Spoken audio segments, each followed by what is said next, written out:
I pledge allegiance to the flag of the United States of America and to the republic for which it stands, one nation, under God, indivisible, with liberty and justice for all.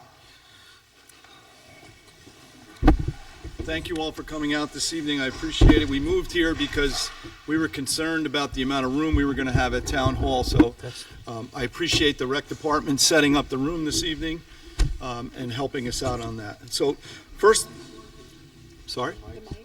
Oh. Yeah, these mics aren't working. Check, 2, 1. Can everybody hear me?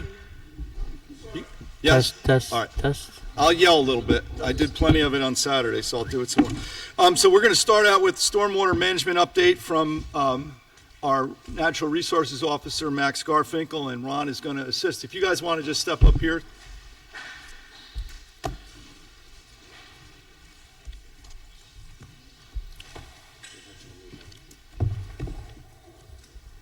So you're on, Max.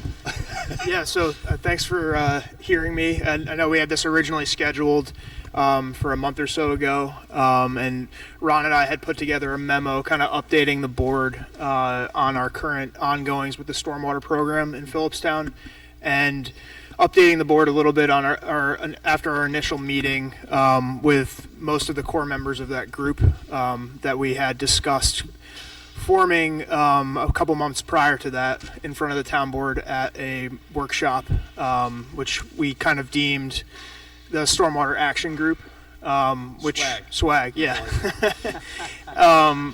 which became kind of a catchment for the core group of folks that would be administering the town's MS4 program, and as well as the hazard mitigation program that's in front of Philipstown now.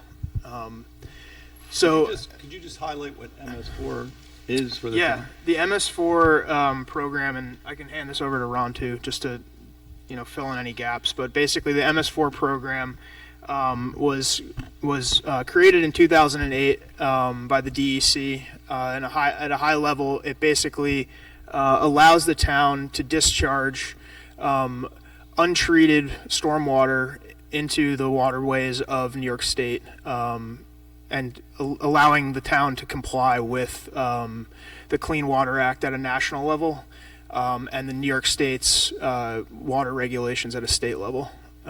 So ultimately, the MS4 program from the DEC lays out 6 MCMs, or minimum control measures, that help the town meet water quality standards in areas where we can't treat stormwater or any sort of runoff into our local kind of infrastructure, and then allow it to discharge into waterways. We have a small area of the town of Philipstown in the MS4. If you could just identify that and the reasoning that it's in there. Yeah, the majority of the MS4 is located in Continental Village, and follows the is it Phillips Brook? Sprout Brook. South into Continental Village along 9. And basically the town qualifies for as an MS4 due to the population density in that area, and the size of our overall town. So that's what brought us into being regulated under the MS4 program in 2008. Okay. Yeah. Is there anything I missed? That's fine. The overall intent of the program is obviously just to be able for DEC to understand and monitor exactly what the town's efforts have been in stormwater management. It goes into 6 major categories, some of which are easily addressed. You have to go through a variety of SWIP documentation. At the planning board level, that's always been done. That's done through my office on behalf of the planning board. All SWIPs are reviewed, brought into compliance with state regulation in terms of what required data has to be included and the extent of treatment that's necessary.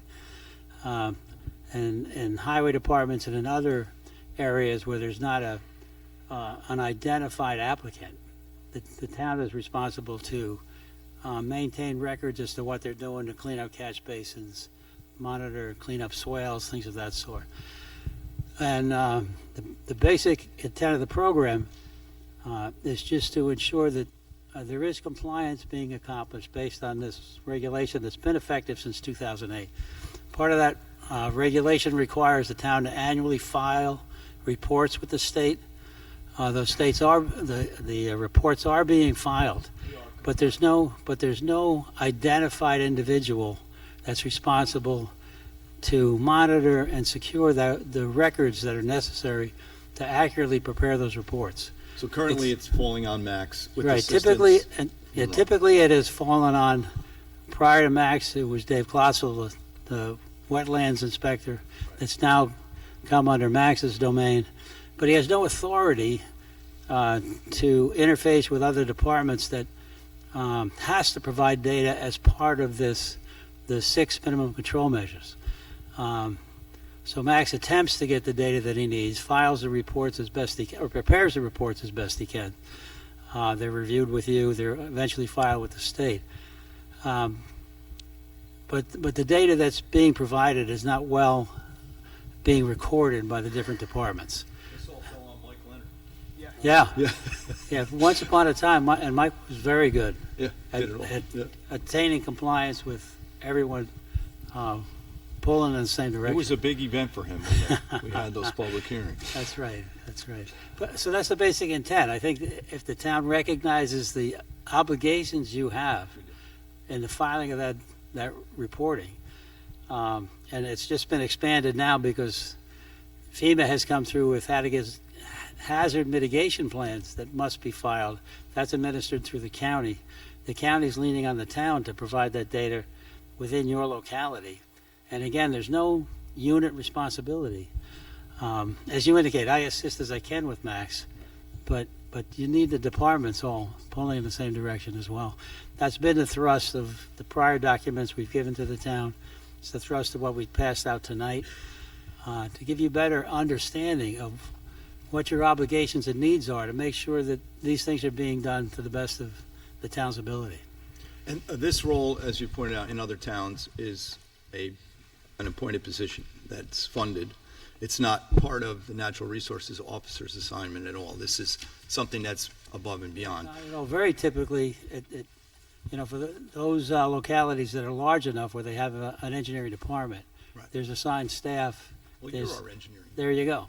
But, and as I say, as Max requires assistance or seeks my guidance, I provide it to the best that I can. But a lot of this is got to be provided from the ground up. It's got to come out of the highway department through monthly reporting. It has to come out of the building department in terms of what education materials they're passing out. The guidance from the state is very clear. It's Not understandable. It's not always being followed, or more importantly, it's not being monitored or reported in a way that's useful when you have to do an annual report. And it's fallen on Max to do the best he can. But you need to do more. You need to be more serious in filing that document. Sorry. I have a question as far as the SWAG group. That consists of Putnam County, the town of Philipstown, both villages, correct, had representation as well? Yeah, it's open to all those municipalities. Yeah. Nelsonville did, and Neil showed up from the county. And I apologize because the first meeting that we initially held, I had a family emergency, so we had to reschedule. So I'm sure the next meeting that we have will be more highly attended. So the hazard mitigation plan is something that the town of Philipstown needs to prepare for Putnam County as well. And that identifies flooding areas, high-risk areas, erosion areas, places where we would have issues that we could identify prior. I know the Village of Cold Spring is interested in getting the dam, both the upper and lower Cold Spring Reservoir, identified and put into that hazard mitigation plan. There is a evacuation plan that we all have that the county has prepared, and whether we agree with it or not, but the inundation area is identified, but we have several dams in the town that need to be identified. So, so I fully support. First of all, I appreciate what you're doing now, basically for the town, and I fully would support funding this because it's growing. Obviously, the storms are worse. Situations are worse. We need to identify these areas. So, I fully support it. Does any of the board have any questions regarding the position. Did you read through? Do you guys have a chance to read through the information?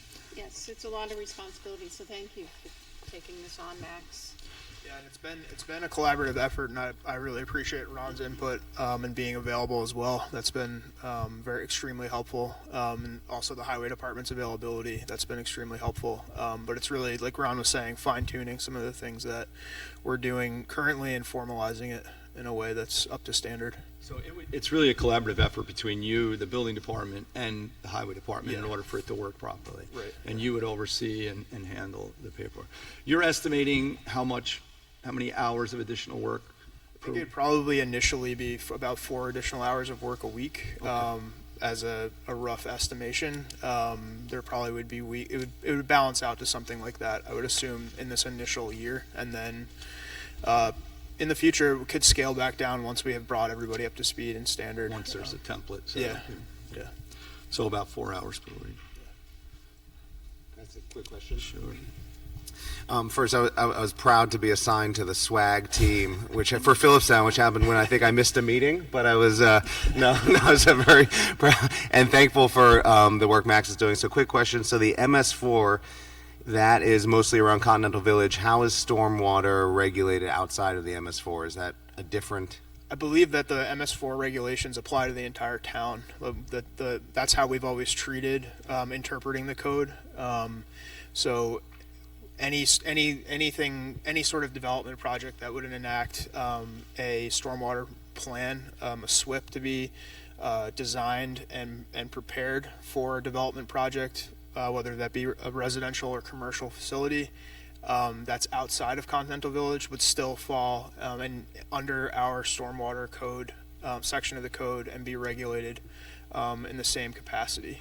So all of those developers need to meet certain credentials, provide certain details in their plans that Ron reviews, and then we, as the town, review their plans, and they need to sign acceptance forms. All those things get submitted to the state once they're signed off on. So the law carries to all, throughout the boundaries of the town. This is proposed subdivisions and new homes. It's nothing. Anything over an acre of size and development. Right. Nothing. It's not going to affect existing homes or right. It's just going forward. So.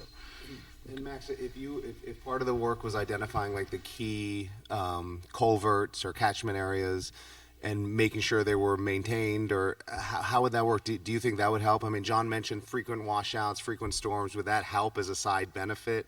Yeah. Kind of make sure that all the Yeah, I mean, a critical part of the MS4 program is having really robust mapping of our current infrastructure, especially in the MS4 itself, in Continental Village or places around there. And there would be nothing that would stop us from mapping the entire town. And then, you could, potentially see a program where you're working with the highway department with a simple sort of maintenance sheet that when they're working on certain roads or roads that have a higher potential for risk, that those maintenance sheets are updated more frequently and reported back to the group, and then we could potentially figure out solutions for any sort of larger stormwater issue. So that's, and on top of that, there's a illicit discharge and detection component to this plan, or to the MS4, as part of one of their control measures. So we as a community, will be looking and monitoring those locations, even if there is no known problem, for folks that potentially could be dumping oil into those places, or, discharging things other than stormwater into our infrastructure. So that's another mechanism to monitor those locations. Thanks. And this requires a resolution by the town board to adopt? I think we had asked in the initial memo to adopt the group officially, and I think that just to formalize, who would be involved and get it in the record as something we can point to from an administrative standpoint, as a benchmark, that if anybody from the state were to come and look back at our records, we're now taking these steps in a formal capacity to rectify any sort of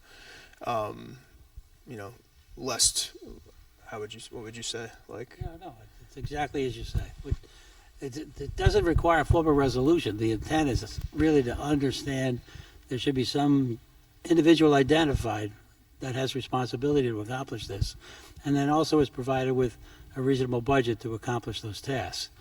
That's always the hard part. And well, yeah, it is. And in the absence of having anyone assigned, then it's Max, asking the building department for information that may or may not be forthcoming, or it could be anything, or making it more apparent to highway exactly what reporting is necessary, so that the year-end They're reports. hard to deal with. Yeah.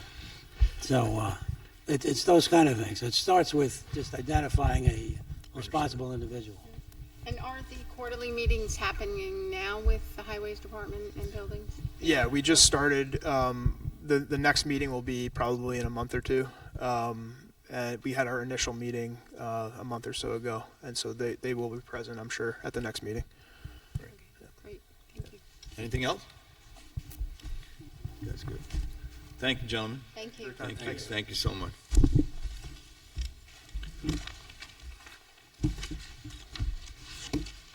All right, Continental Village.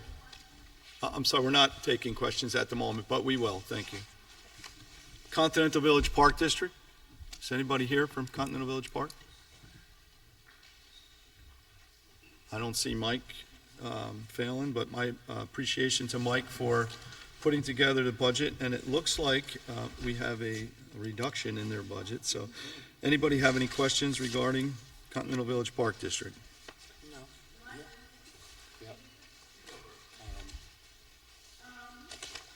I'm sorry, if you'd like to speak, you can come up to the mic. Go ahead. Is this related to Continental Village Park District? Okay, come on up. Thank you.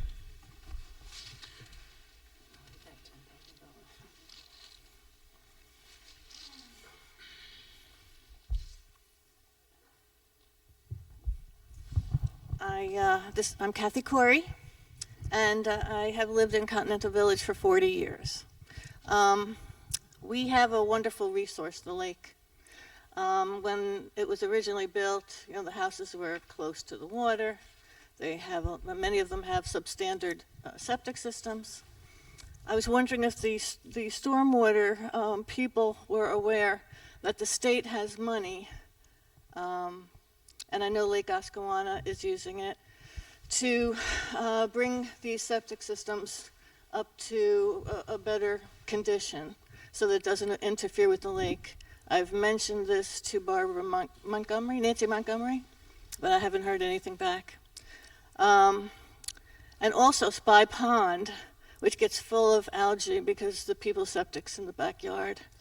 And it dumps into the lake.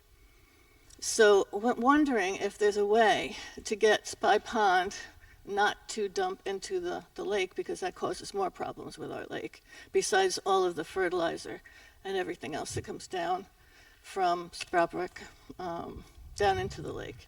We have a serious problem there. I mean, there were many days we couldn't go swimming because the coliform was too high.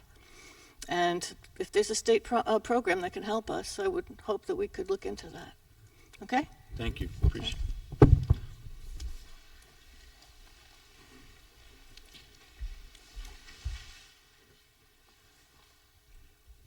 Hi, Jeff. Good evening. Jesse Lubbers. To follow up on your comment, you were at our last meeting. Okay.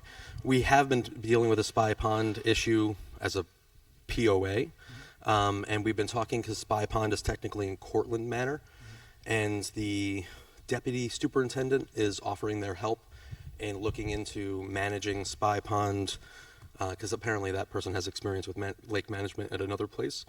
So he's looking into Spy Pond on our behalf, and one of the conversations is figuring out a way to the discharge pipe routed around outside the dam. So straight into the stream below the dam. Yeah. And that is in the town of Cortland. Yeah, but it obviously dumps into the lake that we split in half. But it's hard to manage it in two halves. Okay. I'm not here to talk about that lake, but as I said, yeah, I'm the president of the Property Owners Association. We have meetings routinely. We're going to quarterly meetings because they're very popular meetings, and everybody has a lot to say. It's very fun. most recently, a big issue in the town. There's a lot of new families coming up from New York City. Lots of young kids. It's amazing. I grew up there. I've been there for 41 years. I left for a little while, but I'm back in my home where I grew up. And a lot of stuff is about the clubhouse. The underuse of the clubhouse historically had been used, as a summer camp. The lake being used, it's never used anymore. Seemingly, the clubhouse is barely used. There's no activities at our clubhouse. So I've started conversations with the Philipstown Rec Center. I missed their meeting yesterday. I couldn't go to 2 meetings in a row and leave my kid with my wife with the kids. So I'm working on that problem. But the bigger thing, as far as the budget goes, is every year it seems like there's a promise of a playground, and every year it seems like that money, we're told, is spent on other things because something else comes up. And I'm a novice to this budget information, and I look back the last few years, and it seems like we underspend as a village every year. So the village is taxed for this budget. We're promised certain things for this budget, and then the things never come, and we're told at meetings of Mike comes to our meetings. He's very gracious to spend his time with us. He says, things happen every year. But it seems like every year I go back, there's $30,000, $40,000, $50,000 underspend every year. And I see in the budget this year that they have building repairs of $60,000. And I don't know if that's the $60,000 that he has set aside for the playgrounds. But it is, I'm going to be looking more into it. I showed up to the last meeting that is with Chuck Park, and they got into the budget discussion, and there was a complete lack of understanding of how much money they've spent. They were essentially saying, we don't know how much money we have left in the budget. We're waiting for the town to tell us how much we have left. And I was like, well, shouldn't you know how much money you have month to month? So it seems like they were waiting till the end of the year, and they were like, well, if they tell us we have money, then we're going to do it. And I was like, well, if it's in the budget, why don't we just do it at the beginning of the year and not wait until the end to find out if we have enough? And for some reason, I don't know what happens with that money. It probably gets spent elsewhere, which is, if we're not going to spend it, might as well somebody else spend it. But Anything that's committed to the Continental Village Park District stays within the Continental Village Park. yeah, so I don't know what happened. Like, is there like a bank account that has like money in it from those past We years? can certainly research that with Mike and get back to you and with the town comptroller. So Yeah, so our biggest concern is about the playgrounds. I had went to a meeting, a board meeting a few months ago, probably like 6 months ago at this point. district meeting. No, one of your meetings. Oh, And I talked to you guys on the side about the town, the village wants some input on this new playgrounds. Right. And I went to the meeting, and the park advisory board basically said they were not going to allow us to give input. And I found it very interesting that a group of families that want to give input on the playground that's going to be, we're spending $60,000 maybe on, that they wouldn't want any input on it from the people that are going to use it every day. It's very upsetting. That certainly makes sense. But there is an advisory group under Mike, and they make this budget, set this budget, and do the Yeah, spending. and like I said, so when I showed up, 5 of the board members were there. There's supposed to be 15. I asked to be on the board. They said essentially no. And it was they didn't know where the money was or how they were going to spend it. It was very cryptic, very interesting. They said they wouldn't share meeting minutes from previous meetings. What's the process for joining the Parks Advisory Board if there's That's a good vacancies? question. Yeah, I had asked them directly, and they said the members never show up, the board members that are assigned. And I said, isn't it an annual thing where and I did get confirmation afterwards that every year letters come out from the town saying you are now invited back to the board. But for some reason, the same people just never show up to the board meetings. And I asked to get on, so I'll throw my name out there if you get to direct I it. don't want to discredit Mike Phelan too much because he's done. Oh, no, Mike is an employee of the ton of town. work there, handles this budget. Yeah. Does an exceptional job handling it. But we could certainly investigate and find out for you. And we could facilitate a meeting with Mike and the Park District without a doubt. So Excellent, cool. thank you. Can I ask a budget question? Maybe this is for, I don't know if we can get it tonight, if they're not Mike's here. not here, so Mike's we- not here. but we can ask. But I guess just for notes, if what Jesse was saying, if the funds stay with the Park District and they're overspent, Yep. on this budget sheet, on the bottom, it says now checking account as of, and it says $243,000. Is that a fund balance? I mean, is there a way to see if the Park District has a fund balance? I and think that's just I think that's the 253 budget for minus 2024. minus 10,000, see it? so where, I don't think that's accurate. that's not. If Yeah. there was a fund balance, where would that? It would be in the account with that. It would be in an account with them. So I'm that's more concerned Sue about could weed find that out. harvesting. We get a line here for What's weed. that? What line? This one, weed harvesting. that should produce a lot of revenue. I don't know if this. That makes It's going money, up. but- It's just about the lake and pulling out the weeds out of the lake, obviously. But I guess to your question, Jesse, if there is money left over, us going back and seeing if there's a fund balance and how much it is yeah. Yeah, we could certainly find that. Sue should be able to figure that out. Okay, Continental Village Water District. Ralph, you're on.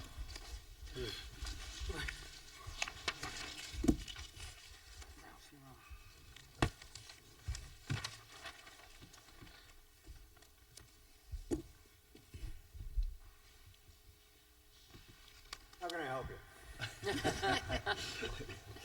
you? As always, our appreciation for you and your crew to keeping the water system functioning in Continental Village. Anything you want to highlight for us as far as expenditures or differences from last year? Now, I raised the budget, I think, 10,000 on a $320,000 budget. That's to cover the, pardon me. That's to cover the increase from New York City for the raw water. I think that's around 8%. It's to cover the increase on chlorine, which was about 20% this year. And cover Central Hudson, and God knows what the hell they're charging us week to week. So that's all. Okay, any questions from the board? Thank you. No, thank you. It's a good budget. Good, you guys good? Yeah, thank you so much. Thank you, sir. You too. Dun, dun, dun. Recreation, who's coming up?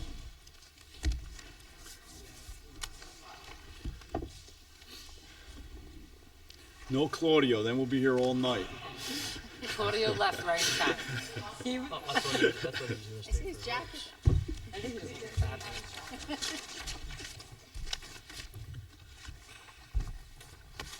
Okay, thank you all for being here. I did meet with Sue and Cecily the other day, and Bill, along with Judy, and we were very surprised and very pleased to find out that the rec department is going to come much closer to their 2023 target than we had expected. So that's a relief for us. It will allow us to do some changing within our budget and hopefully fund some other stuff for the town. But as far as expenditures, you guys have anything you want to highlight? Anything interesting? I mean, you're within budget as usual. Any new programming? Anything interesting that? Okay. Your mic, Sue. Oh, sorry. Nothing in particular. We've just realigned some of the line items to be more in line with what we're actually offering at this point. But otherwise, we don't expect any major changes, major surprises. Good, that's good. So there was a discrepancy in what we had targeted for them and what the income was coming in, and it was reported in the papers as well as at our meeting. But we are awaiting a large payment from the Depot Theater. There is also some programming left to be paid this year. And then the other thing is we have some overdue invoices from people that have not fulfilled their payments towards the rec programs. I know you guys had a rec commission meeting last night. Was there any decisions made as to where you're going to go with that? Yes, we've developed a protocol on how we're going to be reaching out to all of the people with past due invoices and setting some parameters. And we will, hopefully they'll be effective in getting what we need in for this year. Good, all right. So if you haven't paid your rec bill, we need to get caught up. We have bills to pay too. So you guys have any questions for recreation? You also, good evening again. I just wanted to ask you about the credit card issue, if you want to highlight that, if that's something you'd like to mention. Okay, we have had some change in the last 5 years since we went to the online system. We have been looking at how credit card fees are affecting our bottom line, and we are coming up with strategies to make up the losses to credit card. Our credit card fees have pretty much tripled in the last 5 years, so we're looking to adjust, either adding a 4% or 3% service fee for people who are paying with credit card, like a lot of businesses are now, or adjusting the program fees up to make up the amount we need to continue to offer services at a fair price. We try to keep fees reasonable so people attend. It's a town service, but we need to make our projections, so maybe something you need to look into. But thank you. Okay. No, I just want to say thank you. My kids are in a lot of rec programs and love it. Judy reports back on kind of rec center meetings, and she's mentioned often the pavilion at Philipstown Park and how that could potentially be a way to generate revenue with rentals. Can you all talk a little bit about like the pavilion, what its purpose is, how close it is? John Mosick. I'm also president of Friends of Philipstown Recreation. We've been doing fundraising, just had the Castleton River Run, so thank you for all the volunteers, including board members who came to that. The pavilion, we are hopefully digging and piping it for the water lines. We're just waiting on the county approval to turn the water on once we have everything installed. So that should be done as soon as we get that stamp of approval from the county. It's very close. I would say the goal is to have it done before snow comes this year. And then we potentially could also rent that out and working with the directors of the rec department to get that done. It's been a long time coming. It's been a long time coming. And Claudio was 40, I think, when we started. Actually, I just turned 20 when that started. One of the problems when you say about the additional income is that there's a town rule about no alcoholic beverages, and that is going to be, if we can figure out some way that you can give provisions, because a lot of possible rentals, when they hear that, they say, thank you very much, we're going to look elsewhere. People want to rent it for a party, you're going to want to have alcohol. If we say no alcohol, they're going to say, thank you very much, but we'll look elsewhere. Understood. So we have to look into that when that pavilion gets ready, because it'll be really nice. It's a good thought. It's a beautiful spot. It's a beautiful I think spot. it could be utilized by the community, and we could see some income from it without a doubt. So Yeah, it would be very nice There's to going to have. be bathrooms, a working kitchen, and a beautiful spot to have an event. Almost a working kitchen. Almost. It's close. The requirements by the health department were very onerous about putting in a working kitchen there. So we can have coffee, we can have, bags of stuff or boxes of bring your own donuts, food. but we prepared. can't actually do any cooking Right.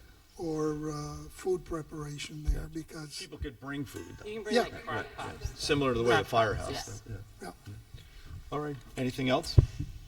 Bill, thank one you. one last thing I wanted to mention too, talking about some of the facilities improvements for the rec itself, is potential for the board to consider for bathroom improvements to make them ADA compliant here at the rec center as well, and putting that somehow into the budget, if not for this year, for next year, because we do have some bathrooms that haven't been updated since we moved into this building decades ago. Before that, there's like 40 bathrooms upstairs that are inaccessible. But yeah. All right. Anything? Well, Good. thank you. Good. My daughter went through all the rec programs in summer camp, and I know how wonderful the programs are, and the programming for seniors is terrific too. So thanks for all you do. Thank you. Could that building be used like as a concession stand when there's activities down there for someone to like sell, sell hot dogs, soda, We have been discussing chips, that stuff like possibility. Yeah. And even, I know that there may be other organizations that would like to use that during certain times of the year as well, and trying to figure out a plan on how to do that fairly and make it useful for everyone. Thank you all. Thank you.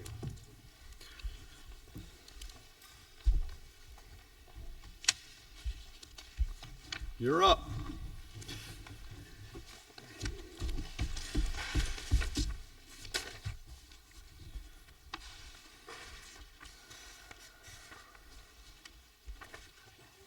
Hi, ladies and gentlemen. How are you?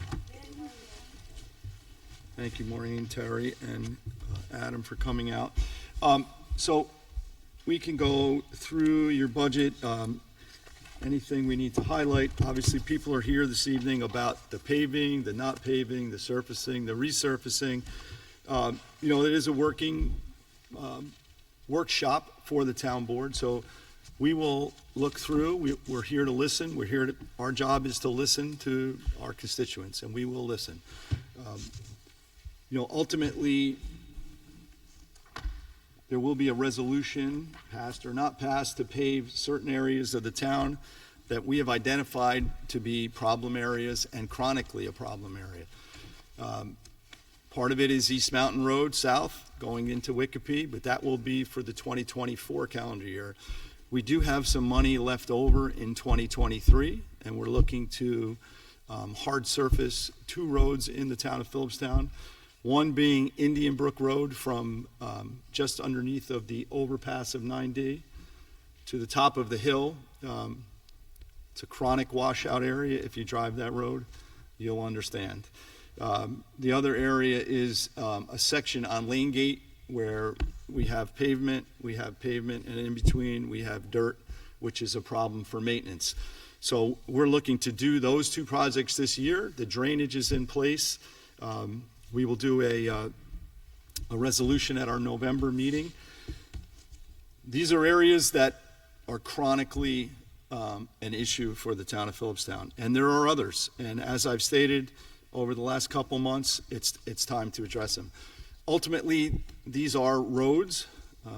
Much as I love to bike and hike, they're not hiking trails, they're not biking trails, they're not horseback riding trails. They're roads. We are obligated as town officials to keep them as thoroughfares, to keep them open to the best of our ability. And that's what we plan on doing. So it's 2,000 feet, the one on Indian Brook, I believe, that section. What is it? I'm sorry. I thought it was more than that. And then there's a section on Lane Gate Road, which is also a shorter area. So that's the 2023 discussion, and we'll open up the floor. You know, I'll listen to what people have to say. We've heard all the arguments about it being unsafe, about it being unattractive, unsightly, environmentally wrong to pave.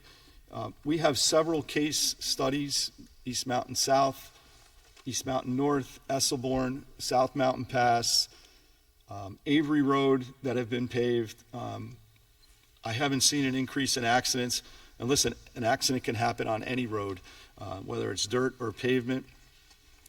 So that's things that we've heard. We've heard that we've graded them wrong. We've heard that we've used the wrong material. The material comes from further and further away, which is contrary to our carbon footprint, which we try to keep as minimal as possible. You know, we have 2 graders. We have 2 crews that are grading roads constantly.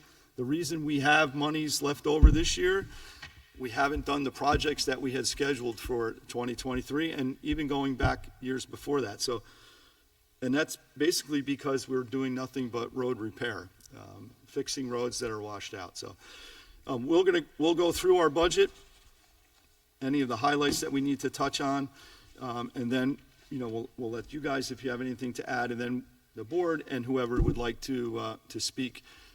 We don't want to hear the same story over and over again. If something new to add, I'm happy to hear it. You know, we're here to listen. So let's dig in. We'll go right through the budget and start looking at the highlights. Contractual, you're all the same here. Maureen, nothing changed here. Looks all similar. Fuel line, I know the fuel line you had gone up in fuel, obviously because what we're all facing. Well, and also because the Village of Cold Spring is going to start coming up in Right, so we'll see that expense, and then we'll also see the revenue. Right, the Village of Cold Spring, their fueling system has been basically antiquated. They're disabling it, just like we provide fuel to Putnam County, Sheriff's Office for the Aging. We're going to do the same thing with the Village of Cold Spring in a joint effort to assist them, and it assists all of us basically. So they'll be paying for their own fuel. We'll keep track of it. So it's no expense to the town. The village will cover it. It's just easier for them to come here. So it will be the Cold Spring Police and Fire and Highway And water. and Water. Yeah, Right. pretty much everything. So that's an increase. Do we have any idea what they use now, Yeah, Village we of have- Cold Spring? So,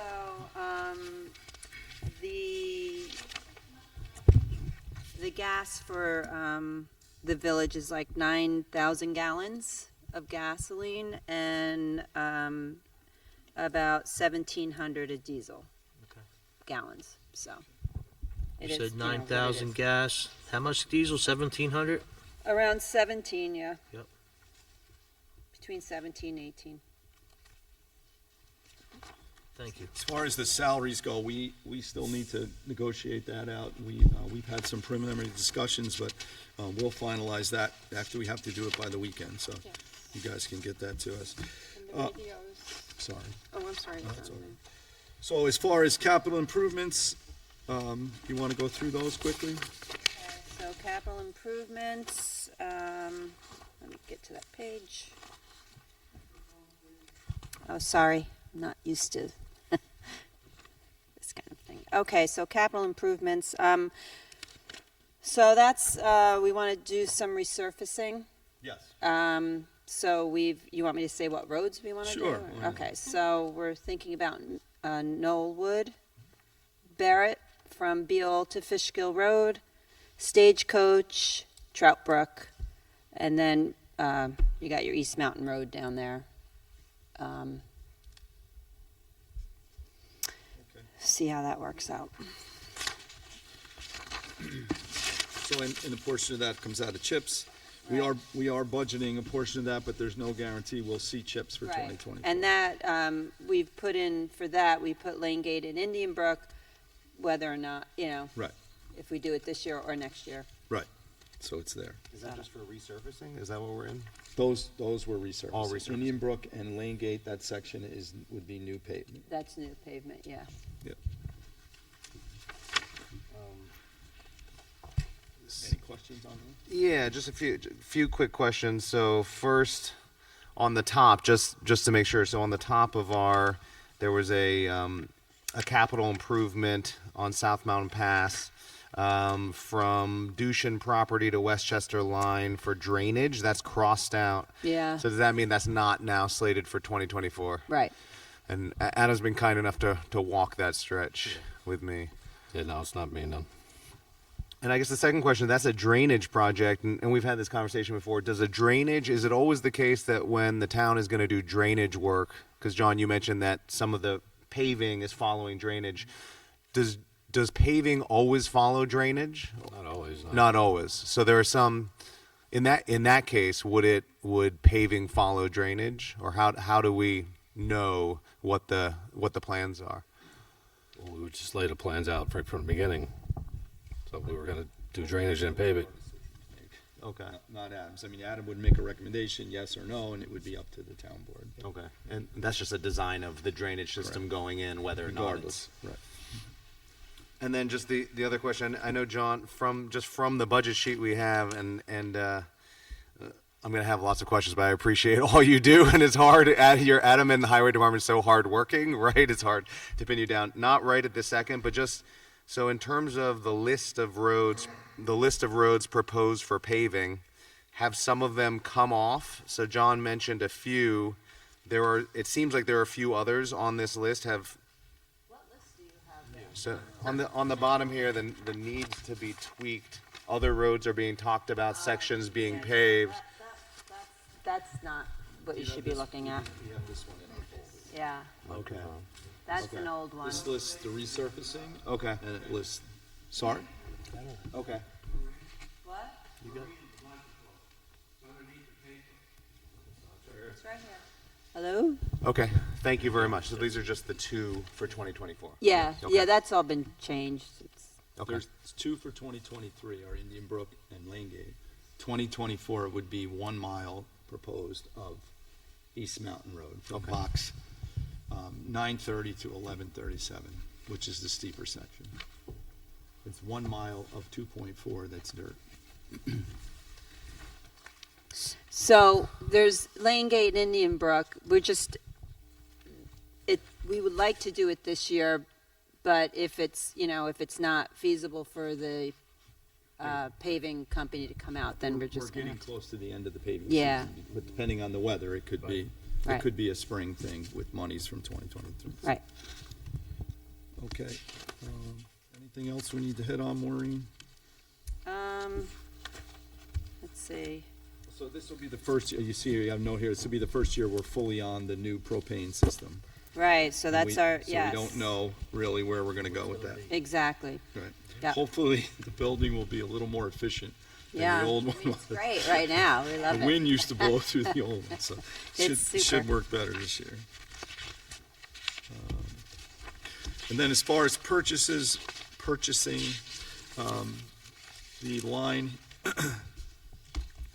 so let's just go through this. You're proposing 2 new trucks of 550s and these are replacing what, Adam? Older ones? Yes. Replacing, and we replace one and add one. Okay. So all right, so, and that's more leaning towards smaller vehicles that can do more than the bigger trucks? Yes. Right. I mean, that's something we may have to look at as far as getting the 2 of them, but that will not affect our lease line.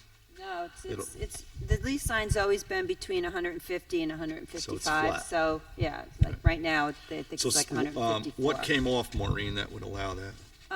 There was a 10-wheeler that came off. Gotcha. Which is paid for and still in Yep. Yep. It's all done. And we're still going with the stainless beds and bodies Yes. so Yes. they can be transferred, correct? Yep. So these 2 new trucks would be a stainless bed and body? Yes. That was something that started under Carl, which just seemed to have worked out. They obviously get quite a bit of corrosion with all the salt.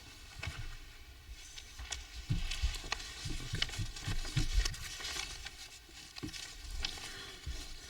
And this is the state bid on the vehicles. Well, that's what we'd like to pay for them. Gotcha. And find a state bid that would. Wish I could pay that much. Yeah, really. Be nice.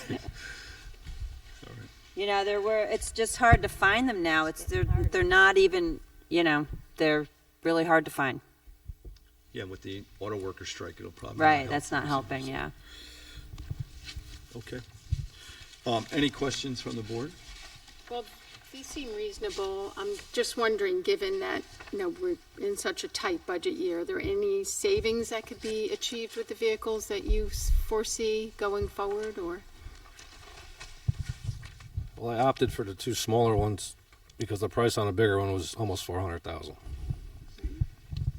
So you could get 2 of the smaller ones for the price of 1 large. I mean, obviously, the 1 large one does Right.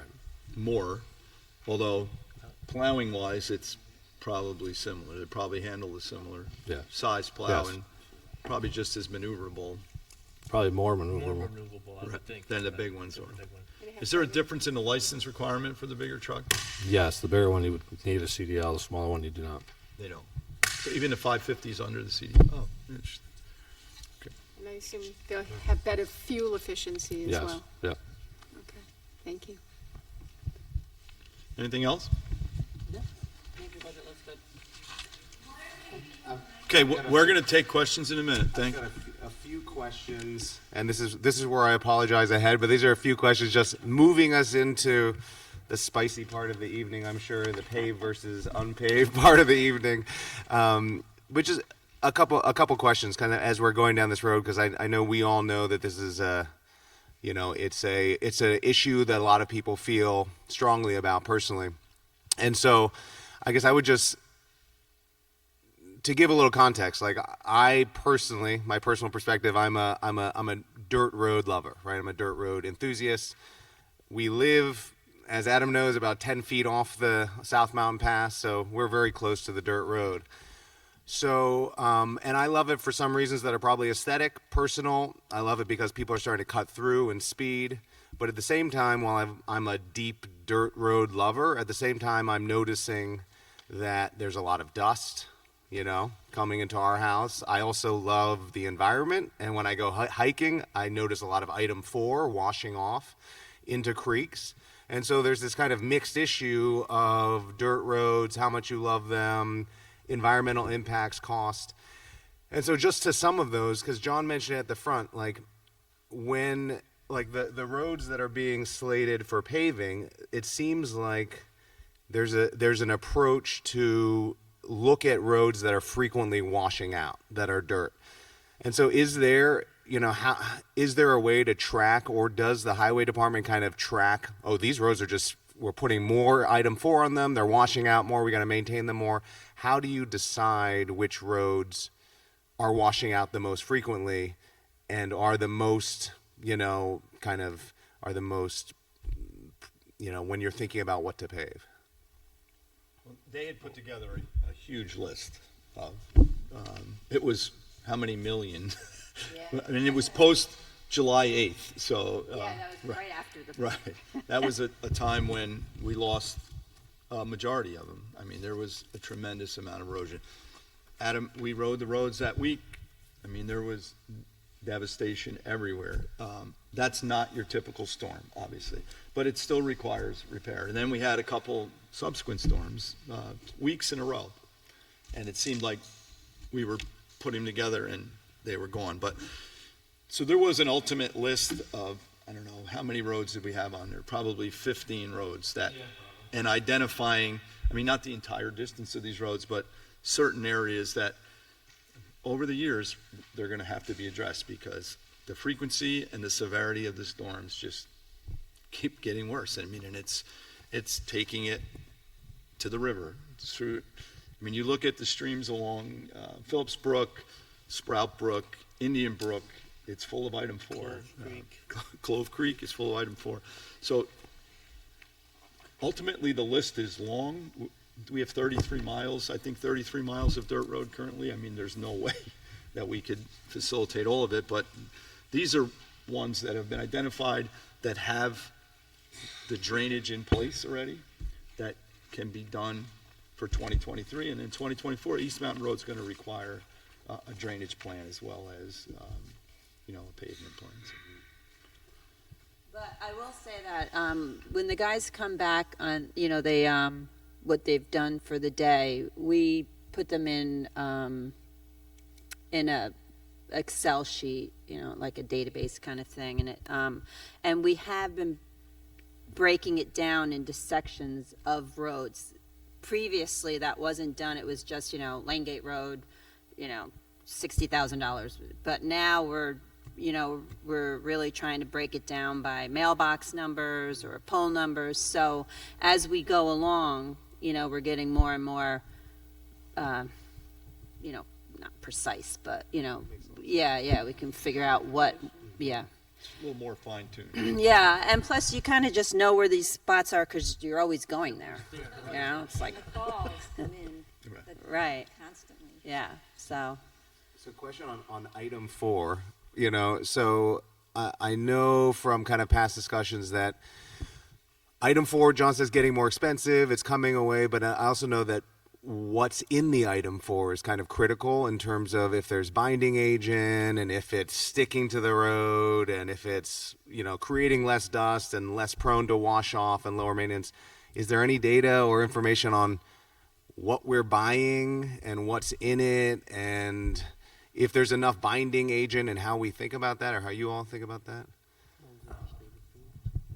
I mean, it is state-approved item 4, and it's just, we bid it out every year, so that's how we get to go to the same place all the time. Do they tell us what's in it, or do you know, I don't have it with me, but yes, you can get a sheet that tells you what's in it. Yeah, because it gives you a breakdown of the scientific breakdown. I won't understand it, but I don't either. And we've tried Peckham, we've tried Thale. Thale is obviously the closest, right on the Dutchess line. Peckham is in where? Patterson, Brewster? Patterson. I spoke to some, uninvolved experts that live in the area that do this work, and, they said the Peckham, the white one that comes from Peckham, seems to hold better.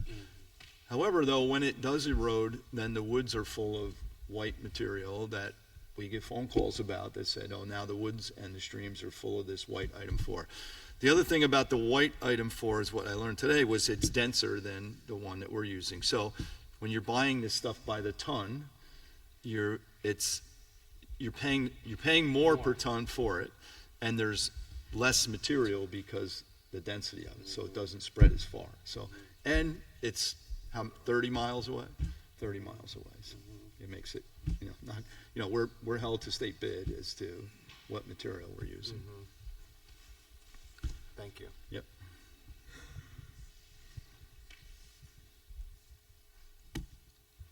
Anything else? Jay, you good? Yeah, I think that's it. The last two are some residents sent me a question of if there is paving that needs to be done and there's concerns about traffic speeds, do towns ever incorporate like speed deterrents into those paved sections, like speed bumps, or is that No. Cannot. Is that like a narrow road issue? Be a little hard to plow as well. Okay. And then just the final one was the Climate Smart Task Force, which kind of oversees, as everybody knows, the environmental side. The town passed a complete streets policy in 2020 to kind of look at, which said that the town, if there's any road improvement plans for town-owned roads or properties, that there would be a complete streets checklist to see if in improving those roads they could be made more walkable or bikeable or safe. And I know the Complete Streets Task Force agreed to kind of look at roads that are part of the budget for repaving or paving or any work and do that Complete Streets checklist. Is that something, Anima, you'd be all comfortable with? Yeah, I'm fine with it. We need to do a resolution in November anyway, so that would be prepared, and we certainly can entertain that. Is that like a committee? Yeah. Yeah, the Climate Smart Task Force Walk the does. street, like just walk on the side of the road. Yeah. Like, These roads would be pretty tough to make. Yeah, it's just part of the Complete Streets policy that we passed, and part of that policy just says that the town, if they're doing any resurfacing or repaving, looks at that issue and goes through. So would we be giving the checklist to the highway department when they go out to pave a road, is that? Or if you all have too much work to do, the Climate Smart Task Force, I think, has volunteered to help do that and then present it to you all. But And then what do they say? Like, there's enough room for a sidewalk, or like, is that, or a bike path, or? no, it's not that extreme. But they're saying, as any part of resurfacing, that it's just. Is there room? Is this a road that makes sense to expand those sorts of options on? And can that be done? If no, then it's no. But it's just a part of kind of building it into. Yeah, we could. I'm sure we could have them run it through, but I don't see either of these sections becoming more user friendly. But I mean, we could certainly It's look at not it. wide enough. Yeah. These roads. Okay, I'm done. Thank you, John. Yeah. All right, so we could put the mic on the stand. Seal, can we put the mic back on the stand? If people want to come up, it'll be easier for them to. You want me to do it? Can you take care of that, Adam? Thanks, buddy.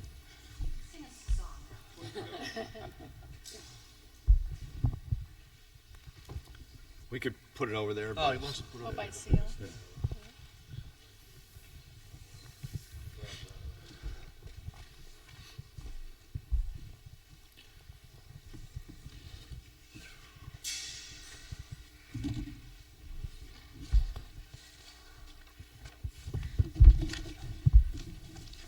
So we'll, I'm not sure about the time, but we'll take some public comment for a while.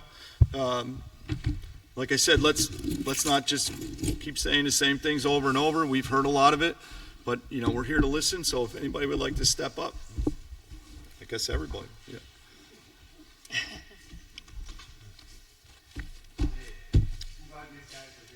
Me too. Thanks, Carl. Doing a great job. Carl Dushin. After the July 9th storms, South Mountain Pass was the only east-west road that was open. We didn't get any follow-up with any scrapers or trucks or anything for 3 weeks or so, and then we just got the grader to go through. I call it a dry scrape. No complaints. 6 and 202 was closed, the Goat Trail, the Bear Mountain Bridge for 2 months. We were open. I don't think South Mountain Pass is that problematic. What's problematic, and I'd like to ask, is the amount of ice that builds up on the newly paved western section, and how often and how much salt has to be spread on the ice. Apparently the spreaders only come up if it's in the middle of a storm while they're plowing. Dirt doesn't seem to need a lot of salt. So is it true that the glaciers that are now on Lane Gate and western South Mountain Pass and potentially the hilly sections of Indian Brook Road will have to be salted an extra amount? Is there a Actually, don't put extra salt on them. I use sand when it's just ice. right? But do you make special trips for the icy sections? Right. But yeah. A lot of that is usually from runoffs from driveways and properties, private properties. Right. And the fact that pavement doesn't absorb water, pavement repels water, and it becomes a stream. So I pointed out that above Bridget Freed's, with a tape measure, I measured 9 feet from curb to curb in the narrowest section, and a parking space in Food Town is 11 feet across, and it's supposed to be a two-way road. So when you do pave and you put curbs in, you're going to narrow the road. As soon as you go up towards the parking area where people go to Camp Smith, go to Anthony's Nose, the road widens to 25 feet. So that's when it goes to dirt. Now, you've put off the drainage project from my road. I'm douching, and it was supposed to start at my property and go to the Westchester County line. And Jason touched on whether this is a precursor to paving or not. And when you guys did a repair job on the bottom between Manitou Road and Route 9D, I wasn't aware that you were going to pave over the 300 feet of dirt there.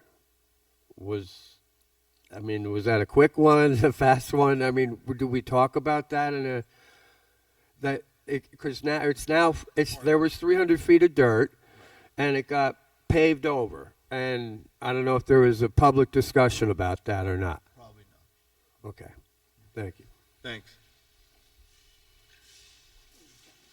Go ahead, whoever would like to come up next.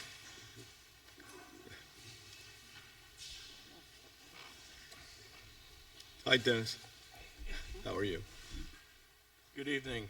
Dennis Gagnon, 616 East Mountain Road South. I just really wanted to reiterate what I said when you were getting ready to pave the last section of it. When you were ready to pave the last section of East Mountain Road South. Excuse me. My concern is an eventual connection to Wikipedia. It will become a shortcut. It will. People once they find it, they'll take advantage of it.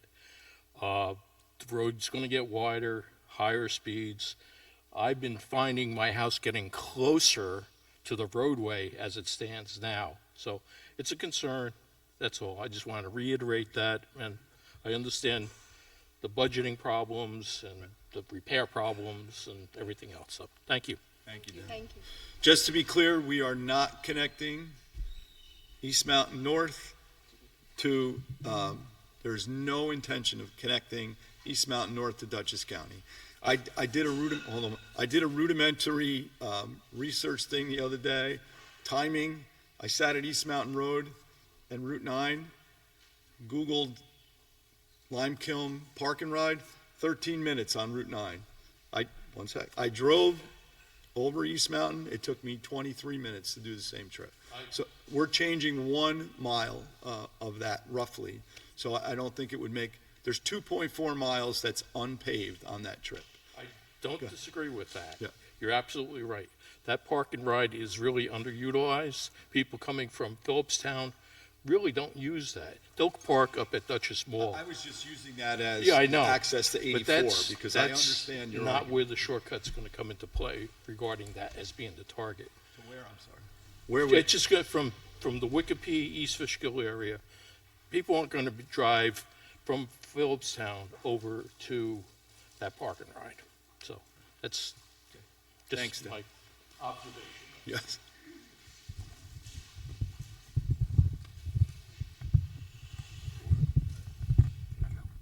Hi, I'm Shelley Boris. I hope this isn't a real repeat. It's a bit of a follow-up, actually, to the gentleman who just spoke. But I live on Old Albany Post, and I know that's probably not like going to be talked about for a little while. But I do agree that as soon as you pave roads, frequently they're made wider. And as soon as they're made wider, especially if there are no sidewalks and two cars can pass by each other. We don't have the ability to make the roads wider. So They are what they are. Correct, Adam? I mean, there is no widening.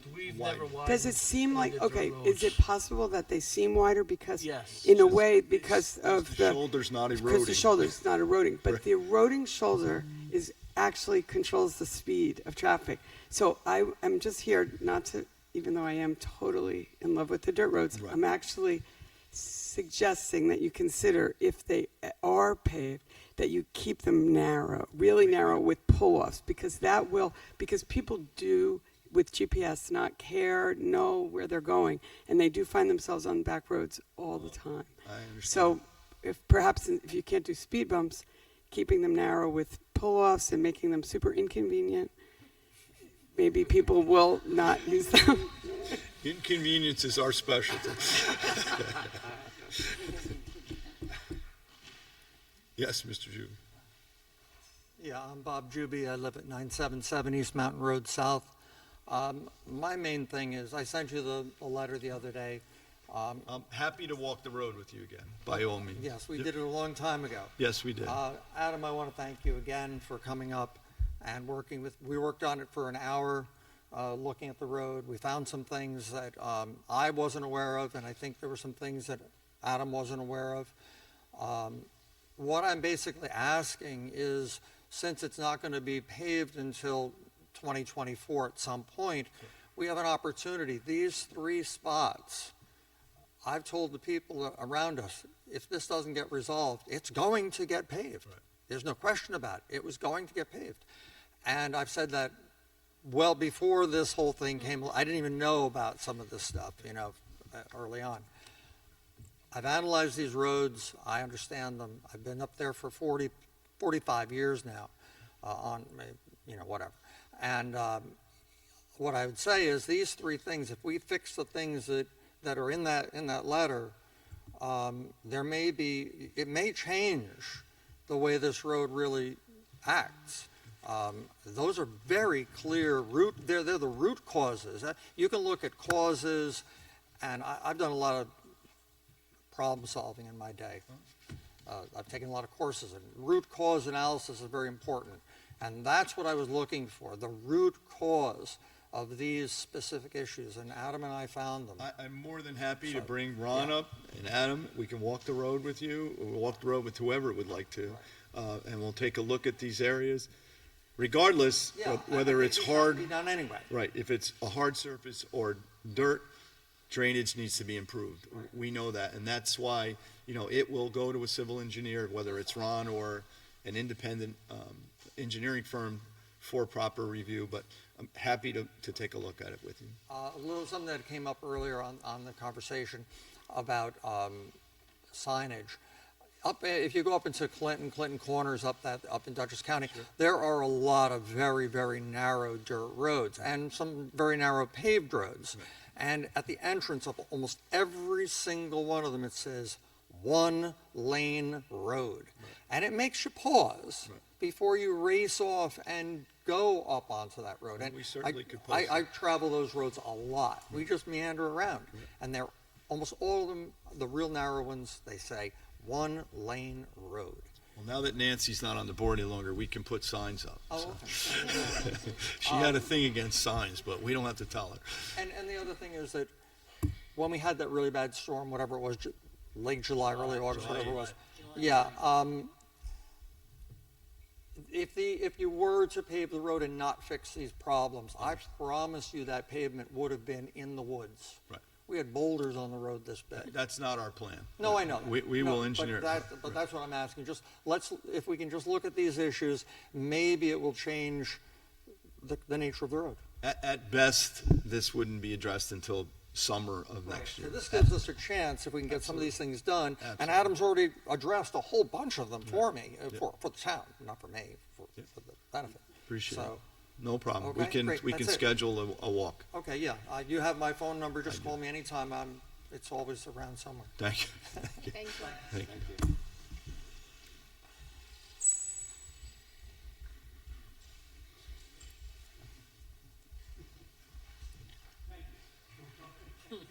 Thank you, sir. Good evening. Good evening. I'm Gary Rogoff. I live at 217 Lane Gate Road. I'm a full-time resident. And I'd first like to express my appreciation for the work that was done last year. I believe that I have, the paving work, I believe that I have observed improved safety and certainly an increased quality of life in those sections of road, not to mention the reduced maintenance that I'm sure is, financial issue. I'm simply here this evening to lend my support to the continuation of this project. I believe that it will further increase the safety and the quality of life, and I'm very much in favor. I'm right in that section that you were talking about, the dirt section between the two paved sections, and I would very much like to see that this work continued. Thank you. Thank you, sir. Appreciate it.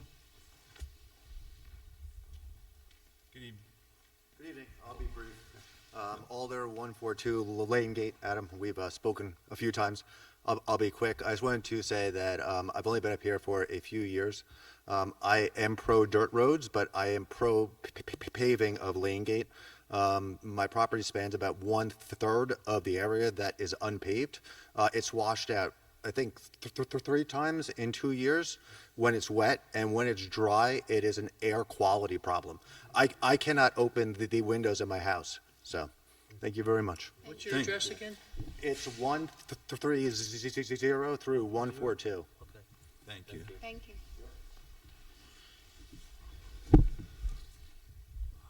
My name is James Spear.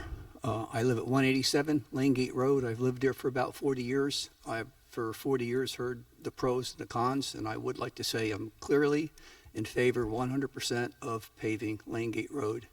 I've seen this road wash out. The worst been this year, but over the years, over the decades, it's been been constantly. I've seen the benefits when you first paved up to the dump from 9 coming in, and then the landfill. I'm sorry, the landfill. Recycling center. Recycling. 40 years ago, it was a dump. It was a But dump, anyway, right. I've seen the benefits of that. I have also seen the benefits when you, I think last year, paved the other end. The piece in the middle, it does wash out. It's been a maintenance problem. The item 4 for decades has run into the ponds, as you have all said before. The dust has always been a problem, but after 35 years, you learn to live with it. Also, as far as the roads go, as far as it being narrower or wider, I think the roads are a lot narrower because as I've seen the storms, the ruts come onto each side, and that narrows the road. And then the people, they have a tendency to drive in the middle.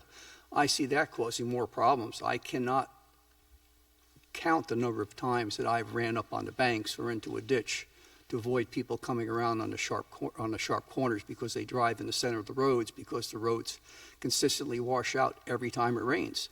This year, it seems like it's every week.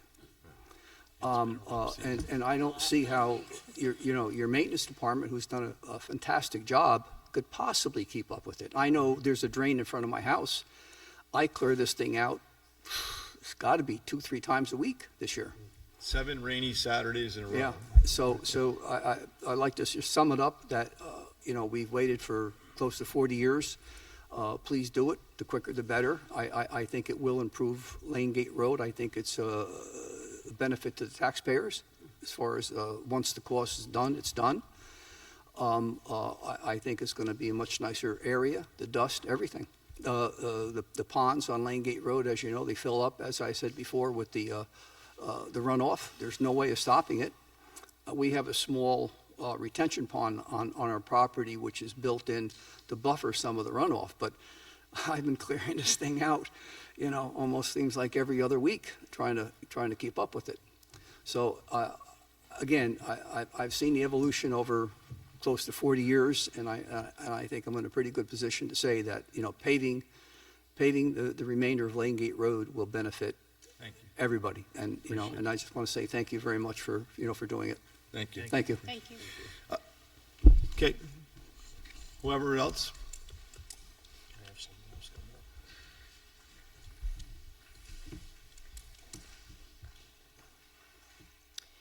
Hi, I'm Bonnie Stein, 719 East Mountain Road. Hello. Nice to see you And after all. thank you, Adam, because Adam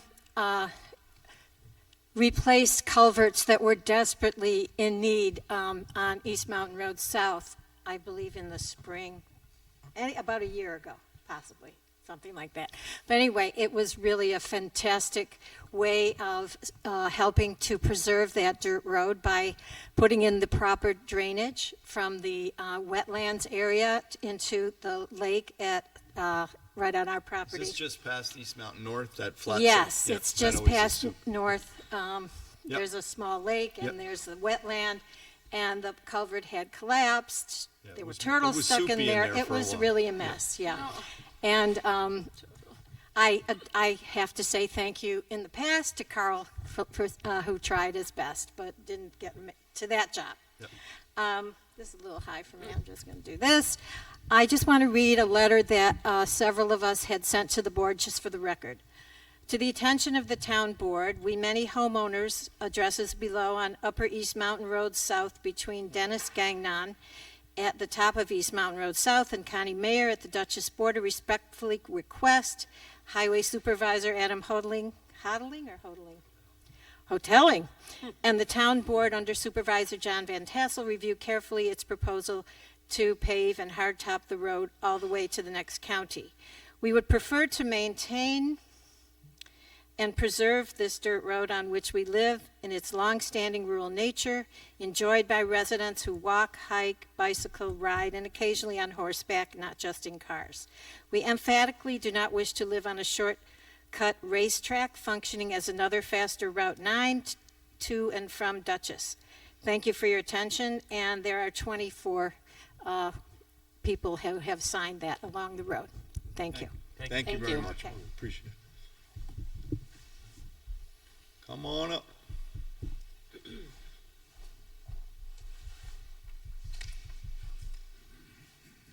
How are you? Barbara De Silva, Indian Brook Road. I've been meaning to contact you, but anyway, a few things that I wanted to ask you about and mention to you. It's been many years since we've been talking about the dirt roads. And Well, that's not really true. well, we talk about them all the time. yes, I know we have for all these years. And I have a few questions. Well, I just want to state too again, and I sound like a broken record, but about 25 years ago, the town, I was part of the roads committee, and we did a report, and I think you've said you've read the report. I still think it holds up today, and that report, the first thing that the engineers said was that in the whole town, and we walked the paved roads and the dirt roads, that drainage had to be attended to before we did anything else. I don't think that's ever been done. Well, we are constantly cleaning drains out. We had a vacuum truck for 2 months this summer. We are constantly maintaining drains. So it's Well, hard when they're full of dirt, though. Here's my question, one of my questions. In April, I drove down Indian Brook Road, and I was aghast because I saw big ditches on sides of the road. That wasn't your drainage, was it? No, that's erosion. But No, it was dug out. It was newly dug out. And we wouldn't a have new done neighbor on the other side, and I thought, they're digging out the sides of the road without putting in any rocks, so the first time it rains, that's going to fall apart. Now, it was done all along Indian Brook Road west. And then I happened to go onto Old Albany Post Road, and I saw these big ditches on the sides of the road. Is that what you consider drainage? No. That had to be washed out. No, it wasn't I'm washed sure out, it was dug out. There It is was some dug relief. They do cut relief ditches that allows the water to dissipate off of the road into the neighboring properties, but we don't dig ditches along the road. Well, a neighbor down the road, a whole huge part was dug out by the road. I'm not familiar with where you're. All right, well, if you just go down on Indian Brook Road on the curve before Constitution, there were, all that hillside, there were big ditches cut out. That wasn't washout from rain. It was newly dug out. Okay. Did we do that? I did not. Well, who did it then? Is it still there today? I don't know. Okay. Anything else, Rick?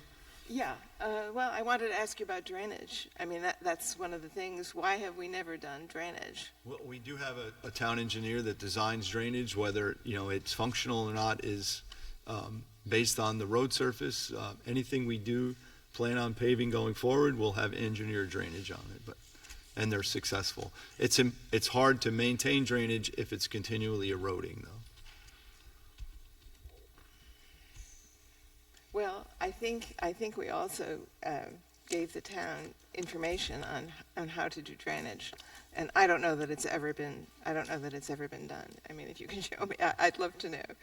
Okay, that's one thing. Barbara, I know that we put drainage in. We do drainage. We put a lot of pipes in. Constantly. People call us up about, by our driveway, and then we put a pipe across it underneath the driveway, on the side of the driveway. I mean, we're constantly putting in pipes. You've done that on Indian Brook Road? Oh, I don't know. Not I mean, lately, it was done. I don't, Not people the whole call up and line drainage is done. Well- It's not like we don't do any drainage. Okay. The roads should be crowned so that water washes off the side. We've attempted, as I stated in the beginning, we've attempted every different formula of grading between Carl, Adam, and Roger. There's 100 years of road grading experience between those three gentlemen. So we've tried the crown, we've tried flat in the winter so it can be plowed. Some areas it just doesn't work, so. Well, I noticed that the ruts in the road, I assume because there was no crowning on the road, the potholes, I should say, right? Because if the road drains, you won't get the potholes. And I see that, and I see that the roads are flat. I don't know why we've never tried some of the things that was suggested in the report. It's just been neglected all these years. Like I said from the beginning, we've tried a number of different formulas in dirt, percentage of sand, loam, item 4. We've tried it all. And Well, I think you've been given information about what to use and we're not using it. We've tried it, yeah. I'm sorry, I guess I don't understand. I haven't seen it. I haven't seen it at all. Recently, someone from the state came by, and when he came by, he said, "Why are there all these trucks on Indian Brook Road? It's a big truck thoroughfare now, and You mean like the roads, FedEx? no, trucks? No, I see all type kinds of trucks are you referring to? even what is it, CPR? Who are they? I don't know who they are. CRP is a CRP. refuse company. They may have been doing a job. Huge trucks, flatbed trucks. There is a sign that says, a little sign. What does it say? No, we should have a weight limit. The man from the state said, "How come there's not a weight limit on this road?" It's a public road. So you can still put a weight limit on it. Well, we probably could. There is a weight limit on Avery because of the bridge, but there's not a weight limit on the other roads. Well, there should be, and also, as far as I know, it used to be, large trucks are not supposed to even go down these dirt roads. Like a tractor State. trailer? Yeah. There is required oil deliveries and so on. But Yeah, oil deliveries, but sometimes people have This to. person from the state, did he just happen to just show up, or did someone ask him to No, come he to was there check? because of something happening on Route 9. And with Central Hudson and the whole thing. And while he was there, Well, I know they're putting new power lines and stuff right around that, all going up that hill all on Route 9, so maybe that's why he was there. yeah, he was there to see something else okay, because regardless of what. Yeah. Right. they sprayed with Roundup, and I said the bank is going to erode, so that's why they came. I just don't think that we've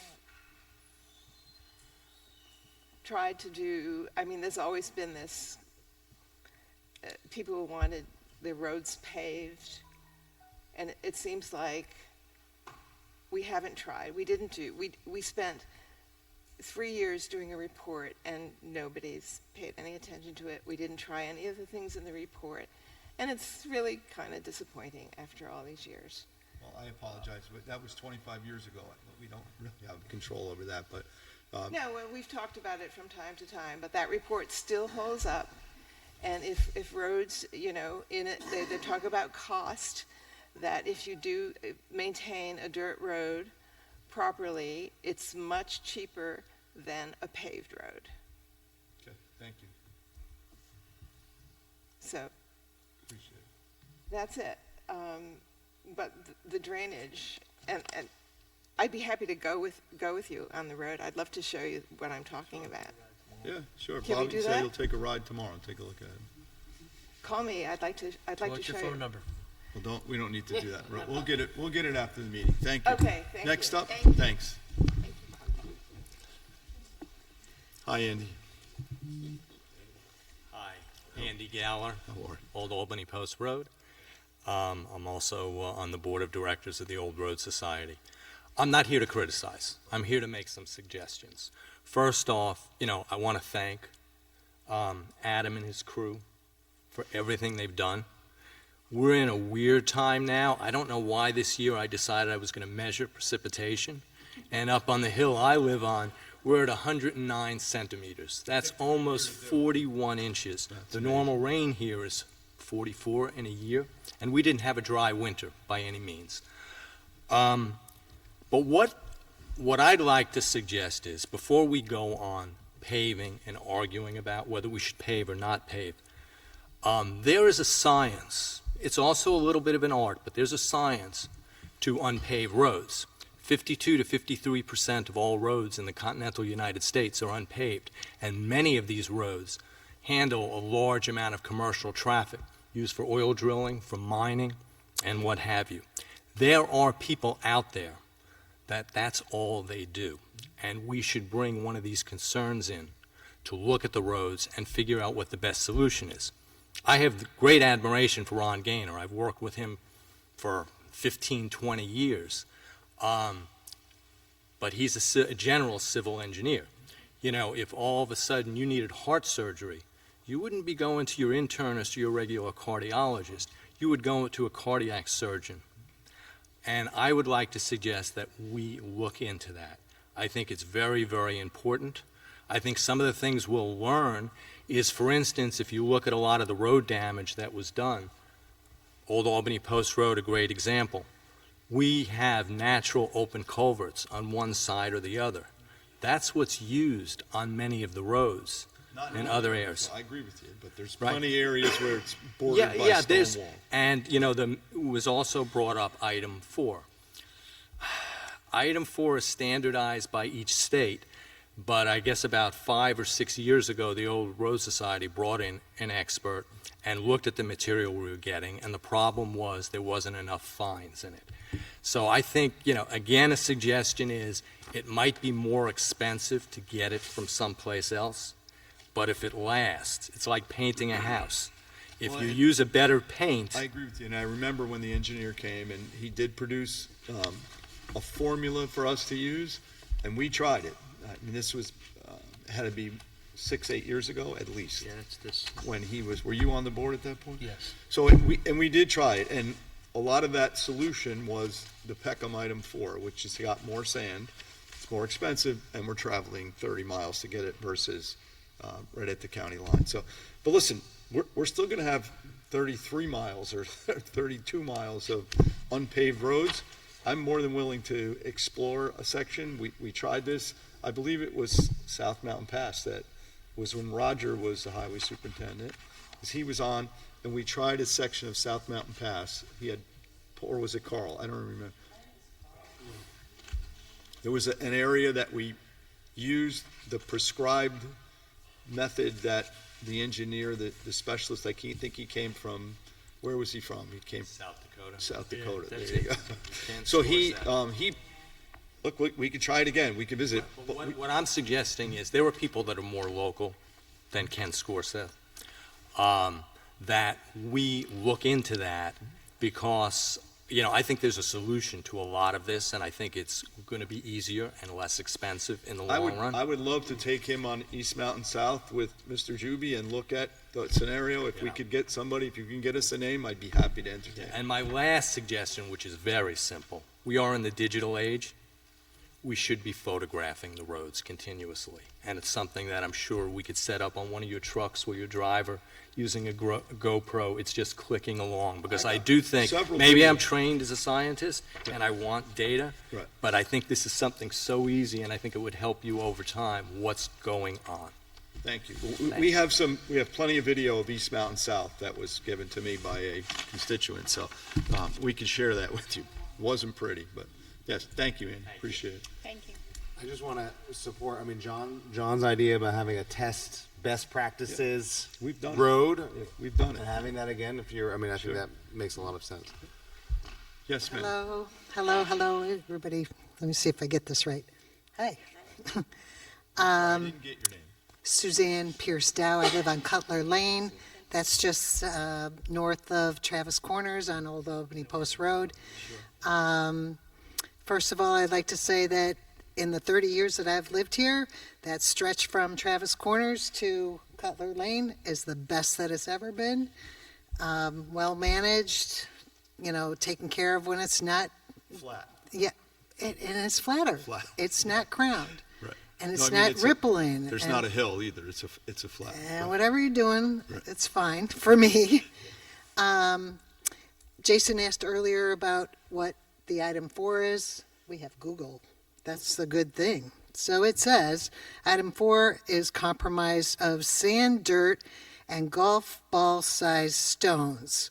This type of gravel is available in a few different variations, including recycled item 4, which is made up of recycled stones, brick, blacktop, concrete, and rock.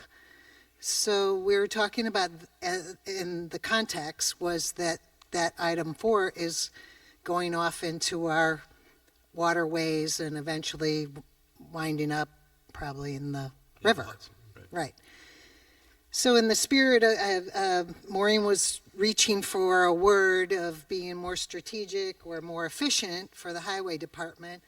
Just a suggestion, why aren't we capturing the stuff that's running off and getting one of those scientists to tell you about the Peckham stuff that they put in there? I'm not a scientist. I don't know anything about these roads, but I do listen to details.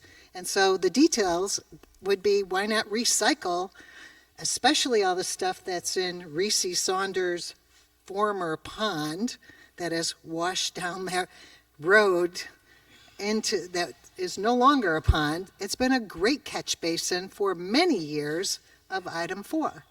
So one of these trucks that you're financing, could we get, We have take that- done, and after Adam and I'm not going to mention any names because, but we went to one of the retention ponds that we felt caused a huge amount of damage on this particular road.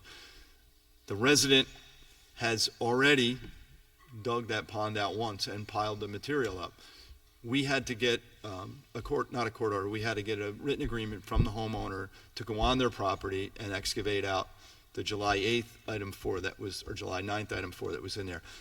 And I said to the owner, I said, well, while we're here, we'll take that pile too. Oh no, that belongs to us, we use it to grade our driveways. So that's what we'd be up against. It's not just as simple as we're gonna go in your private property and excavate the dirt out, so. In a lot of areas you can't even get into, like I live on Clove Creek, and I have a lot of item 4 behind my house in the stream, but you can't get to it. Yeah, once it's gone, it's pretty hard for us to recoup. this is what I mean about the word strategic. So why wait until it gets in the stream? So now we know all this goes into various spots. We could probably Hence the paving, identify them. So we don't fill the stream. Right. So find, like it is coming up on 2024. We're a bunch of smart people. Can we figure out how to capture this stuff before it goes away? And then how much are we spending on item 4? Right. So. And where's it all going is a better question. Right. So this is what I'm saying. So if you could mitigate that, I mean, even in this place, we could turn down half the lights and save a lot of They're all new electricity. LED lights, so they're all new LED lights. So they Okay. were Well, all that's good. Those are fluorescents. bright. And we insulated the ceiling and replaced the lighting. So That's we're good. on it. Thank you. Okay, I'm glad. And there's solar on the whole So, entire roof. The whole all right, place. good. All right, I'm glad you're, I'm just trying to say that, Maureen was reaching for a word about being strategic.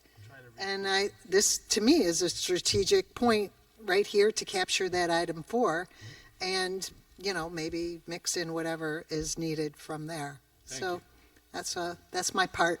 Thank you. Thanks. Appreciate it. Oh, boy. Hi, Claudio. Claudio Marzolo, Lane Gate Road. I have to say that some 3 decades ago, when we were going through this fight or this disagreement, I was loudly and proudly carrying the keep the dirt roads dirt side. I've gotten older, and as they say, with age comes wisdom. So now I'm on the other side. Pave my road.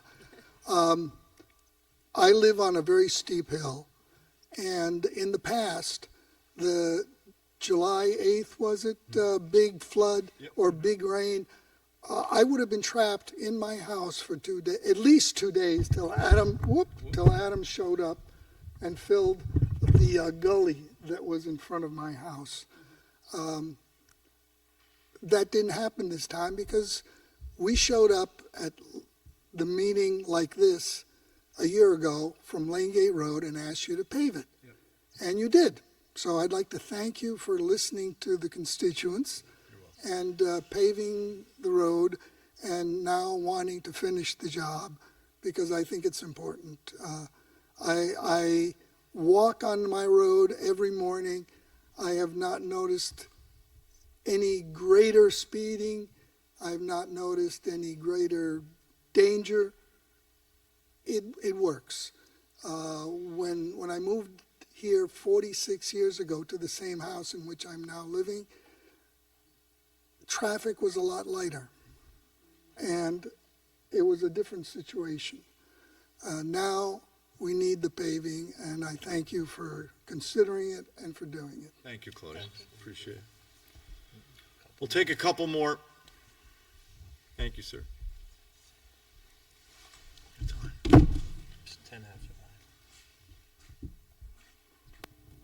Good evening. How are you? My name is Howard Davis, and pleased to have the opportunity in this, before decisions are made, to weigh in on what really is something that appears to be divisive, of paving or not paving, but maybe that's just a setup false choice. It's not pave everything or not pave nothing, so that's one issue, and I think you recognize that it takes more analysis of a specific case, specific identified area, to see whether the draconian result of paving, which is one possibility, is something that makes sense. It certainly can't be and shouldn't be ubiquitous, and a decision would be premature to even do it, certainly without analysis. But paving's not the only way. There's research being done at various, I think, university institutions on new technologies, that come along with the issues of climate change, also impact the use of petroleum materials to pave. So it jump-started research. So I'm going to suggest that before making decisions, there's potential for there to be developing technologies now and in the near future. There's binders, may not have existed 8 or 10 or 20 years ago when I first looked at it. So what I would suggest is look into it before certainly making these large-scale decisions, because once it's paved, it's paved. And certainly there's a balance between a whole host of different issues that you have been and are considering. But surely paving is not something to just do, aside from cost. And we've heard about there being a very different view of costs of doing paving versus dirt, but there's a continuum of things. Now, I have looked into some of the binders, and I know there's... If you can get that information to us, we're happy to look at it. Yeah, Absolutely. no, I think you have to look at it. I mean, it's a, the I think legal obligation is to do that. So I'd be happy to, and we do have, like it's 33 miles of dirt road, and we're not right any intentions. No, yeah, I think you have to do the full we couldn't afford investigation. Right. So I will do that. There is a company I spoke with briefly. They're doing it in Michigan. It's a binder. There's some other companies. There's some research being done both here in the United States as well as overseas. But we have a gem. For whatever reason, we did not pave. Right. And so with that, I think it's incumbent on us to really be reticent, do the analysis before jumping in and doing something we'll regret. You can contact my office or the town clerk's office and get us the information. Much Please appreciated. Do. Thank you so much. Thank you. We'll take 2 more. That's it, okay? Sure. Thank you. Russell Dushin, 188 South Mountain Pass. First of all, I want to thank you, Adam, so much for the great job that you and your road crew have been doing on our road. And I also want to thank you for replacing the culvert at my house that I begged you to do, that you replaced, I guess, this spring. Were it not for that culvert being replaced, South Mountain Pass would not have been passable on July 8th or whatever it was. There was an immediate difference from doing that. My house is right outside the steepest hill on South Mountain Pass. That hill was in better shape than any of the other hills on that road during that storm. And again, if it weren't for that culvert, being replaced, there's no way that road would have been passable. I do also want to point out it was passable not just to regular cars. A couple 18-wheelers went over the pass that day, okay? Were able to get home wherever they had to go. Unfortunately. So, but that's how passable South Mountain Pass was. 18-wheelers were able to make it over. That, and before we go in, that is a unique road to the town, because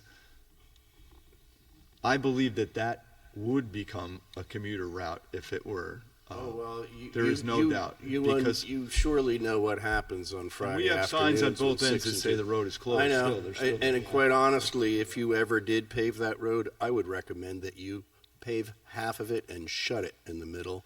And some of us just have to go to Peekskill, and some of us go to Garrison. It would be just shut the damn thing. Seriously, a gate because at South it Mountain would Spur. be insane. It already is. I agree insane. with you. I agree with you. I don't want to take too much of your time, but I do want some clarity on what portions of Indian Brook are It's planning from for paving. the overpass of 9D. So if you're coming off of 9D, you go past Constitution Marsh, around the corner where the overpass is, that steep section from there going up Right to. underneath the bridge, From, going up. Okay, from there to basically above the Yeah, where it falls. flattens out. Where that turn is right above the The falls. hairpin turn that goes to the left. Okay, and is there drainage there now? Adam feels that there is adequate drainage in that section. But not in terms of, what do you call those drains that you put in that have the regular grates and they're connected Catch through? basins. Catch basins? There are catch basins there? Okay, I just wasn't aware of that, I Buried guess. at the moment, but- Okay, all right, thank you. Thank you. Thank you.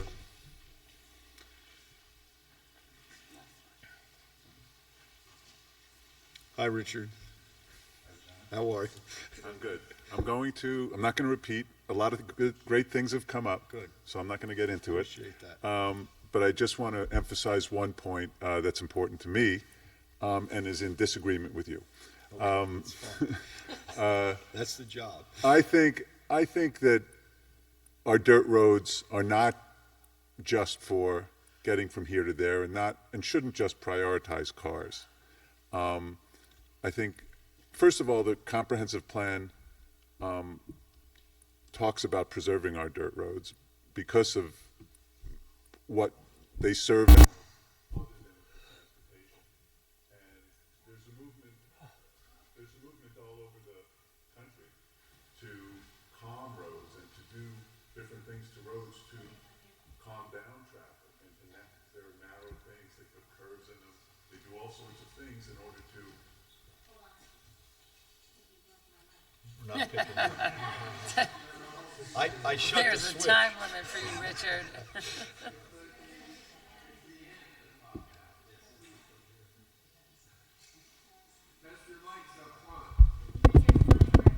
Here, Richard, These will you work. can take this one. Well, now you can't.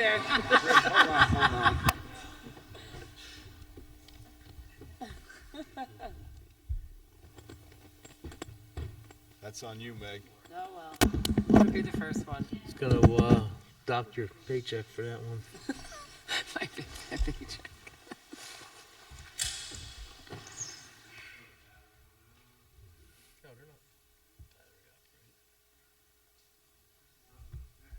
Here, just take this. Testing. There you go. Take that. This one's working, I think. I earned $15,000 in 10 weeks, and you can too.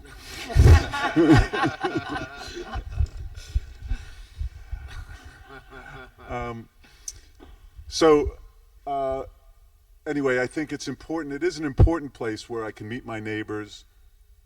I know you like to ride bike on the road. And I walk my dog. And you walk your dog. Dodge I've seen you you walking coming your down the dog, mountain. and it must be a lot harder where you are than it is in the dirt section. I do think it will be a thoroughfare for Dutchess County, for East Fishkill to come through, and I do think it's going to speed up traffic. But I've said that before, so I'm sorry for repeating myself. But I really did want to emphasize the point that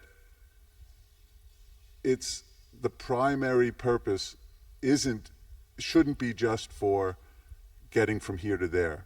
And whatever we do to this road and however we can improve it using some of the great suggestions that were brought up here, I think that should be a focus,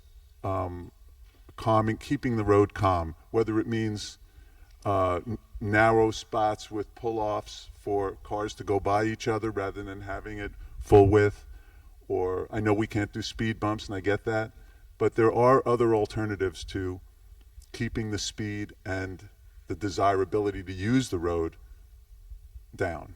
And I feel that it's important. I like walking. I go up there, I walk up there, and I can breathe easier when I get up to that section of the road. So that's the main thing I want to say.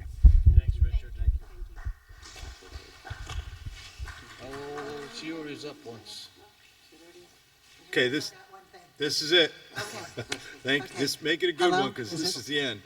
So in the letter that I received about this evening's meeting, it says, as many of you know, the town board will have to increase taxes above 2% tax cap this year. We didn't talk about that. Where am I? I can't hear you. I'm She's sorry. talking about the tax increase over Yes, 2%. Right. yes. So with an increase of 8 to 9% being discussed, largely driven by the cost of purchasing water for the Garrison Water District and the Continental, I don't know what that is. I have a well. Doesn't everybody have a Yeah, well? but this is not something that was sent by the town of Philipstown. I don't know who No, sent that to this you. is the- It was not the town board. This is the letter that I got about this meeting That's an update from me. from Jason. Oh, that's Jason. Right. Yeah, not the town board. So where's this water that Garrison Water District uses? Okay, it's 9:30. We're not going to get into that right now, but we have openly discussed this over and over again. But we have. Where do I find the information? Well, I'm sorry. When's the next meeting? We have town board meeting next week, November 2nd. Yes. Thursday. Yeah. Yeah? Thursday night. Yep. And any minutes prior, you can always reach out to the town clerk. There's minutes from all of our meetings that she Okay. can supply you with. All right. I got shut down, huh? Yeah, we're done. It's a hard no. Anything else? We're gonna pick out. Thank you very much. Appreciate it. John, good job.